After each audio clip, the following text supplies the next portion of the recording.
साथियों नमस्कार। अनंत वक्ता लीगल ट्रैक सीरीज के एक नए एपिसोड में आपका स्वागत है। आज परमानंद पांडे जी से फिर से बात करेंगे नूह मामले में। एक सांप्रदायिक दंगा है, इसके लीगल एंगल पे बात करेंगे। पांडे जी, कार्यक्रम में स्वागत है आपका। किस तरीके से इस दंगे को आप देखते हैं और क्या अंतर है और दंगों में? देखिए, नूह का सांप्रदायिक दंगा जो हुआ है वो और दंगों से थोड़ा सा अलग है। वैसे तो हर दंगे की भर्त्सना की जानी चाहिए और हर दंगे में जो जान माल का नुकसान होता है वो बहुत ही दुखद होता है। लेकिन यहाँ की स्थिति ये है कि ये इस दंगे को अगर सरकार चाहती तो ठीक ढंग से रोक सकती। इसकी पूर्व सूचना पहले से तमाम लोगों को सोशल मीडिया पर बहुत सारे वीडियोज आ चुके हैं और इससे ये लगता है कि प्रशासन सोया हुआ था, अन्यथा इसको रोका जा सकता था। और जिस इलाके से वो जुलूस गुजरा है उस इलाके में वो निश्चित तौर पर एक वर्ग विशेष से डोमिनेटेड एरिया है और डोमिनेटेड एरिया में जब जान रहे हैं कि इस ढंग की धमकियाँ मिल रही हैं और इस ढंग की स्थिति हो रही है और जुलूस में जाने वाले लोग भी हथियारों से लैस होकर जा रहे हैं, तो प्रशासन को निश्चित तौर पर इस पर ध्यान देना चाहिए था और इसको कड़ाई से पालन करना चाहिए था, तो ये दंगा शायद न भड़कता। और ये दंगा भड़कने से पूरे देश विदेश में बेइज्जती हुई है। एक दूसरा पक्ष इसका ये देखिए कि ये जो दंगा भड़का है ये फैल गया है कहाँ तक?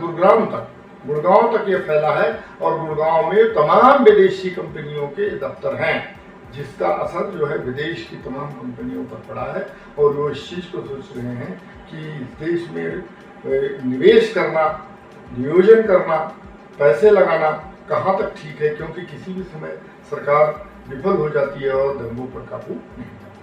सरकार ने भी माना है कि हम सुरक्षा देने में नाकाम रहे, इतनी बड़ी सिक्योरिटी दे पाना संभव नहीं हमारे लिए, यानी वो मशीनरी फेल मानी जाए। अब बात सुप्रीम कोर्ट की आती है।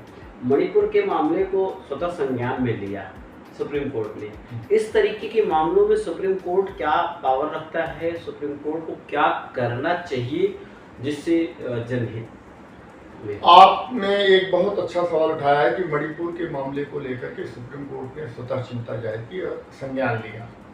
लेकिन मणिपुर के मामले से इससे दोनों फर्क, हालांकि कानून और व्यवस्था की स्थिति यहाँ भी वहाँ दोनों जगह दिखता है, लेकिन वहाँ वो मामला 3 मई को चलता रहा और वो 2 महीने बाद सुप्रीम कोर्ट ने जुलाई में जब वो कोर्ट खुला है तब इसका संज्ञान लिया है।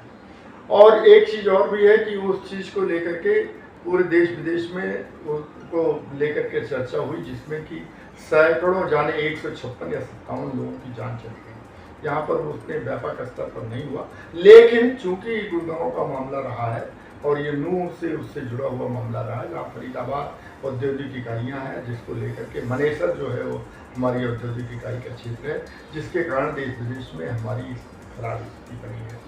ये आपका कहना है कि स्वतः संज्ञान लेना चाहिए सुप्रीम कोर्ट को, लेकिन सुप्रीम कोर्ट नहीं तो कम से कम हाई कोर्ट ही, पंजाब हरियाणा हाई कोर्ट इस चीज़ का संज्ञान लेता और राज्य सरकार को निर्देश करता कि आप दीजिए।